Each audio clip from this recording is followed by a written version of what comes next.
What's up? What is good? What is going on? It's me, KittieOnALeash here, and today I have a special manga review, and we will be taking a look at A Silent Voice, the complete series. There's 7 volumes altogether, and I just wanted to talk about one of the most influential mangas I've read in a very, very long time. From the first volume of this manga, I immediately was drawn in from the story. A Silent Voice is a story of the bully and the bullied, and their lives through it, their lives after it, a road to redemption, a road to self-acceptance, and a road of guilt and hurt and shame and friendship. Most importantly, this story is about friendship. So, we have Shoko, super cute, sweet girl who is deaf. She is a new student in the school and she cannot communicate vocally, so she has a notebook. And in her notebook, she will write down like, "Hi, I'm Shoko. I'm deaf. I'd like to get to know everybody through this notebook." So through the notebook, everybody in the class, not everybody, but some of the girls are just kind of like, "Oh, this is cool, let's try and be friends. Let's try and meet her." So they write little things back and forth in the notebook. Let's talk about the bully, Shoya.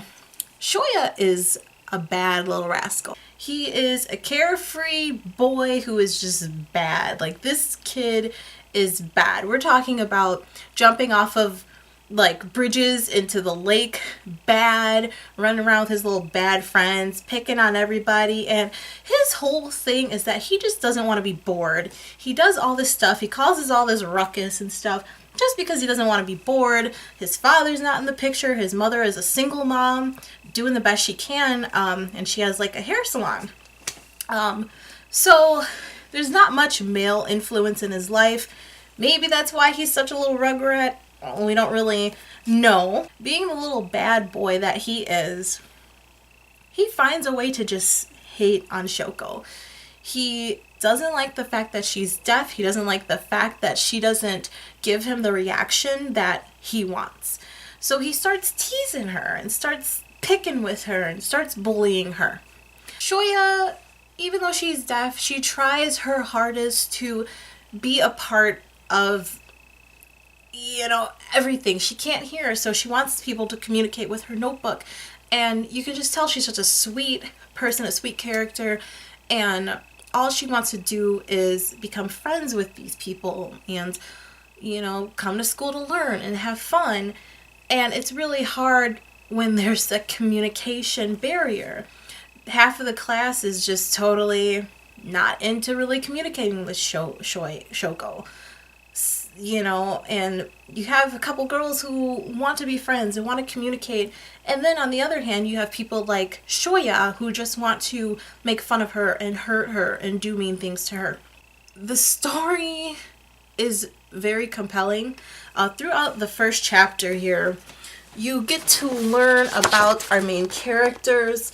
You see Shoko coming into the school, you see Shoya's opinion of her, and in a way, he wants to be that center of attention, and he's not getting it. It gets to a point where he bullies Shoko so much that her mother has had enough. She pulls her out of the school, and we don't see her again.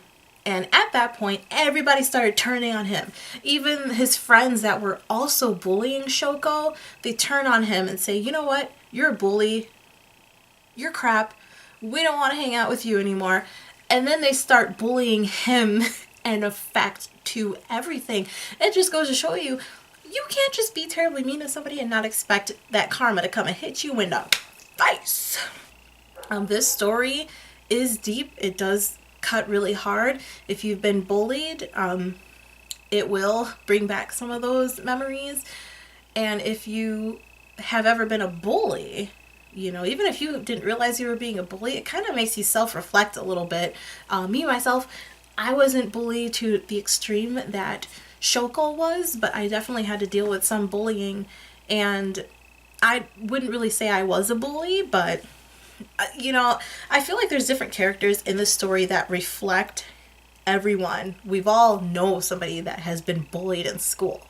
Maybe we've been bullied ourselves, and maybe we sat back and didn't do anything while somebody else is getting bullied. Flash forward, Shoya is now a high schooler. I want to say he's like in his senior year of high school or whatever. Anyway, all of our characters are, they're in high school and everything, so they're a little older. We see him working towards paying off a big debt of something that had happened when he was younger and he was a bad little boy. So anyway, it's his final day. He's made all the money. He's ready to give it to his mom and just be done. You see him collecting a calendar of everything that he's doing. And this manga deals with a lot. In the first volume, we see our character, Shoya, dealing with some really dark and deep thoughts. Shoya has been putting all his time and effort into paying someone back for something that he did a while ago as a result, and you kind of see a different side of him. You see him being more mature. You see him after the fact of everything that had happened. This story shows the progression of these two characters and everyone around them. We see the bully, we see the bullied, we see everyone around who either stood by and watched or didn't say anything, or those that, maybe did try to say something and defend. And every single character of this manga serves a purpose and is a very essential part. We see eventually that we see some characters that wanted to be friends with Shoko.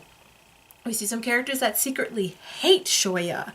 And it's not necessarily a slice of life story. This is not a slice of life. This is a coming of age story. They start out as young elementary kids and they end up being high school kids that have gotten through something deep. There's elements of depression. There's some elements of suicide. There's elements of hurt and violence. And there's some characters, you kind of get to see how every character deals with the bullying in different ways. There's a character that thrives off that. Even when she's in high school and she's older, she still has these negative feelings and she still acts towards them in a way. We see our main character, Shoya, become a selfless, young, more mature man who's grown from his mistake and trying to just make things better. He gets to this point where we see him as an adult and all he wanted to do was pay back a debt that he had from when he was a young little rascal.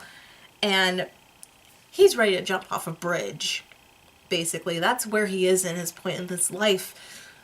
But then he sees Shoko as a young high schooler, and he's just kind of taken aback, like, wow, there she is. I spent all this time trying to, figure out who I am, trying to make things better.